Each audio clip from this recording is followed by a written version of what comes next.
Hey, do you have weak, low stat, awful garbage doo-doo armor with numbers so terrible it would make Dado puke all over his new shoes? Well, buck up there, buckaroo, because Solstice is now here in Destiny 2. And if you're a relatively new player, listen up, because it's one of the routine seasonal events that some players actually care about because you can get really, really good armor. Of course, Artifice armor is still the gold standard best armor in the game, but not everyone can get Artifice armor. And besides, Solstice armor is easier to customize the stats of, so think of it as a great way to supplement whatever Artifice armor you might already have. But if you already have goated Artifice armor, yeah, maybe you might not need to use this event to armor farm. Also, not for nothing, but the new armor actually looks kind of fresh this year. So if you're looking to put together a few triple 100 stat armor builds, here's how the event works, and if you want info on what other loot you can get in the event, stick around for the end of the video. First, head on down to the tower and meet with your favorite space grandma, Eva Levante. She'll give you your first set of event armor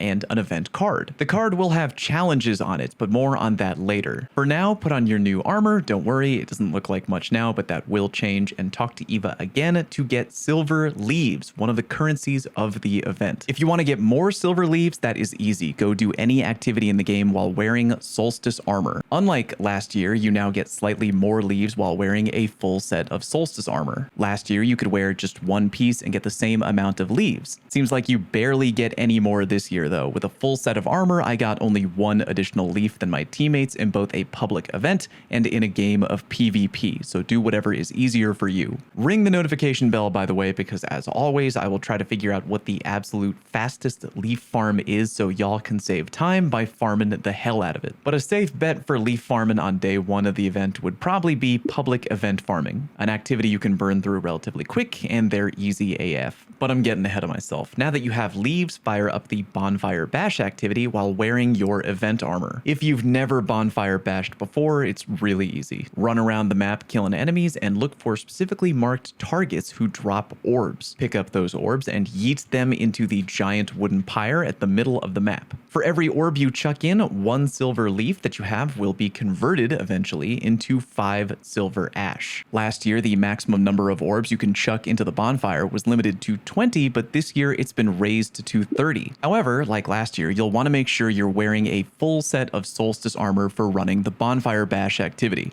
If you wear only one piece of armor, you'll still get rewards, but you'll be limited in how many silver leaves you get converted to silver ash at the end of the activity. I did try running a bonfire bash with just one piece of Solstice armor, then swapped to all Solstice gear right before the activity ended. And I'm happy to report I saw no difference in my bonfire rewards. I still got 100 silver ash and 3 legendary drops on the ground. Do with that info what you will. So yeah, finish the bonfire bash activity, and after you kill the final boss, get your rewards, and after you've done your first bonfire bash, you've now completed the first event challenge. Claim that challenge on your card, and bam, all the other event challenges will now be revealed. Completing event challenges will give you your third and final currency of the event, kindling. Unlike silver leaves, which in theory you can earn an unlimited amount of over and over, kindling is very limited. There are 19 challenges this year, and not every one of them give kindling, some give +2. Kindling and silver ash are both used to upgrade your Solstice event armor. Kindling goes in first, and then the silver ash.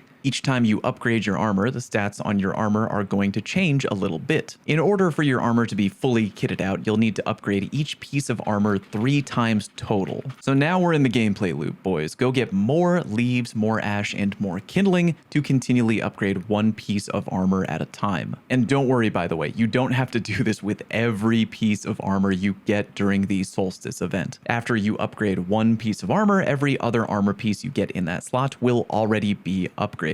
Meaning if you fully upgrade your helmet, then every other Solstice helmet drop you get from that point will also be fully upgraded. That is per character, by the way, unfortunately. So if you want top shelf armor on every character, gotta upgrade every piece of armor on all 3 of your characters. Because silver leaves are so easy to get, as you can get them by doing pretty much anything in the game, I would highly recommend prioritizing event challenges so you can really focus on getting the most important currency, which is kindling. If there are 2 challenges challenges you can bang out at the same time, great. Do that and save a little time. For example, this year there are 4 challenges that can all be banged out by doing PvP while using a shotgun and a hand cannon. Easy. While upgrading your Solstice armor, by the way, be sure to keep an eye out for the opportunity to choose exactly which stat will get that big boy boost, resulting in at least a minimum of 20 for whatever stat you pick. On your final kindling upgrade for any given armor piece, your armor will now unlock that schmexy glow that D2 players love oh so much, and again, when you pump in Silver Ash for the final time,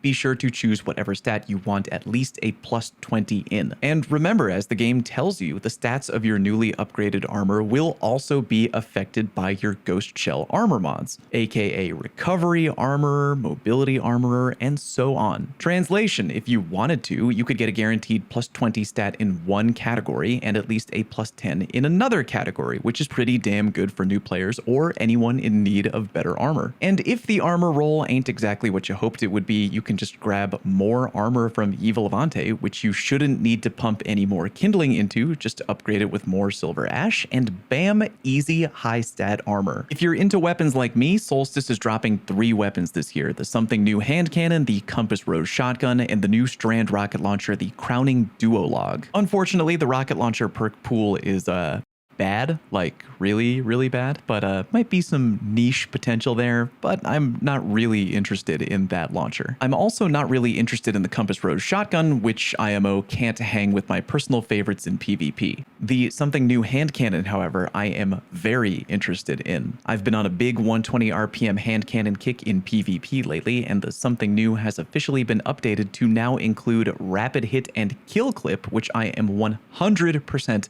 going after. If you're only in it for the armor, no worries. Remember to hit up d2armorpicker.com, very handy website that you can use to try and figure out triple 100 stat build combos with all the armor you have on your Guardian. Again, ring the notification bell just in case there's a wild silver leaf farm or other bugs with the event. I'll be sure to let you know what they are. Let me know down in the comment section what other Solstice content you'd like to see from me this and next week. Thank you very much for watching, and I'll see you on stream.